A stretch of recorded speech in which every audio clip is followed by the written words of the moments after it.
Хурлын чуулганы завсралгааны хугацаанд их хурлын гишүүд маань тойрогтой ажиллаж, бас салбаруудаа ажиллаж, иргэд олон түмэнтэйгээ уулзаж, санал бодлогыг нь сонсож, улсын их хурл засгийн газраас авч хэрэгжүүлж байгаа арга хэмжээнүүд баримталгүй бодлогын талаар бас тодорхой дэлгэрэнгүй мэдээллүүд өгж, цаг үеийн нөхцөл байдал, цаг үеийн ажил асуудлууд орон нутгуудад ямар хөө байна вэ гэдэг юмыг бас нүдээр үзэж, танилцж, ингэж одоо ажиллаж явна. Өнөөдөр Төв аймгийнхаа арх ус цумын иргэдтэй уулзалт зохион байгуулж, улсын их хурлын засгийн газраас баримталж байгаа бодлого авч хэрэгжүүлж байгаа арга хэмжээний талаар дэлгэрэнгүй мэдээлэл өгж, орон нутгийн иргэдийнхээ санд бодлыг сонсож, орон нутгийн иргэдээс ерөөсөө энэ орон нутгийн хөгжлийг хангахад энэ орон нутгийн дэд үтсийн салбаруудын хөгжил рүү нэлээд анхаарах тухай асуудал саналууд ярьж байна.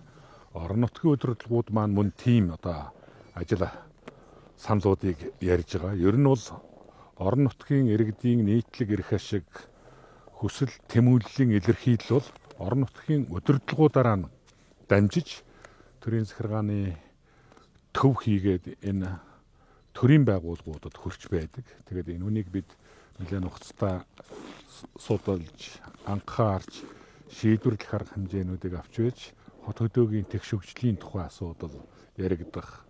Энэ орон нутагт иргэд маань ая тухтай нутаг орондоо амьдрах аж төрөх энэ нөхцөл бололцоог л бий болгодог ийм зүйлээ. Тийм учраас манай Төв аймгийн энэ урд талын сумдууд бол бас хатуу хүчилттэй автсам их хүсэмжилдэг.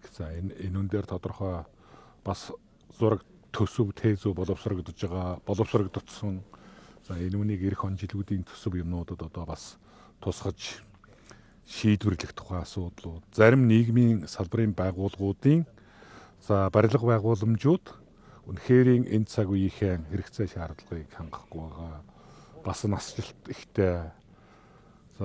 Тийм учраас энэ барилга байгууламжуудын шинжилэл өргөтгөлийн асуудлууд гэдэг ингээ олон зүйлүүд яригддаг. Тийм учраас энэ асуудлуудыг эрэм дараатай зөв шийдвэрлэх тухай асуудал бидний одоо гол бодол байдгийм гэж